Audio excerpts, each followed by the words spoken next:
Serial Kitab Tauhid bagian 38. Manfaat dan mudarat hanya di tangan Allah.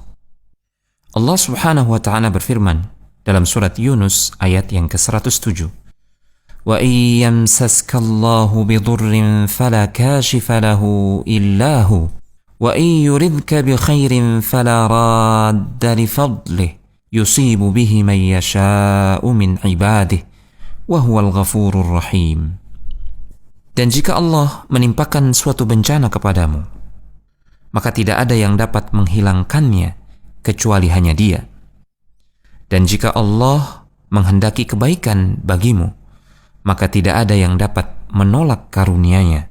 Dia memberikan kebaikan kepada siapa saja yang Dia kehendaki di antara hamba-hambanya, dan Dia Maha Pengampun lagi Maha Penyayang. Dalam ayat yang mulia ini, Allah Subhanahu wa ta'ala mengabarkan bahwa hanya Dia saja yang menguasai kerajaan, yang maha kuasa atas segala sesuatu, maha kuasa dalam memberikan karunia, maha kuasa dalam mencegah karunia bagi seseorang, dan Dia maha kuasa mendatangkan manfaat serta mendatangkan mudarat kepada siapa saja yang Dia kehendaki. Tidak ada satupun selain Dia yang berkuasa untuk itu semua. Hal tersebut tentu saja melazimkan bahwa hanya Dia semata yang berhak untuk diseru, diminta, dan dijadikan tujuan dalam doa serta ibadah. Tidak kepada selainnya, yaitu makhluk yang tidak memiliki kuasa pada dirinya sendiri untuk meraih manfaat dan mencegah mudarat. Maka apalagi bagi orang lain, tentu dia lebih tidak mampu untuk mencegah mudarat dari orang lain atau mendatangkan manfaat bagi orang lain. Ayat yang mulia ini dibawakan oleh Syekh Muhammad bin Abdul Wahhab rahimahullahu ta'ala untuk menegaskan bahwasanya hanya Allah Subhanahu wa ta'ala semata yang berhak untuk diibadahi, untuk menjadi tujuan doa segenap hambanya, tidak selainnya.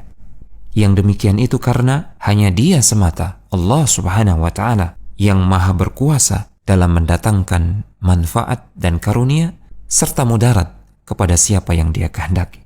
Dan hanya Dia yang berkuasa untuk mencegah manfaat kepada siapa yang Dia kehendaki, dan juga mudarat kepada setiap makhluk yang Dia kehendaki. Tidak ada yang memiliki kekuasaan mutlak seperti itu kecuali hanya Allah semata. Dengan demikian, hanya Dialah yang berhak untuk diibadahi, satu-satunya yang berhak untuk diseru dalam doa. Di antara faedah dari ayat yang mulia ini, pertama, ayat ini menjelaskan kewajiban mengesahkan Allah Subhanahu wa ta'ala dalam tauhid uluhiyah, dalam peribadatan.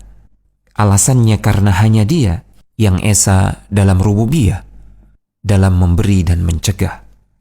Kedua, ayat ini juga menjelaskan batilnya sesembahan-sesembahan selain Allah Subhanahu wa ta'ala, karena mereka semua tidak mampu sama sekali mendatangkan manfaat ataupun mudarat, demikian pula mencegah manfaat atau mencegah mudarat.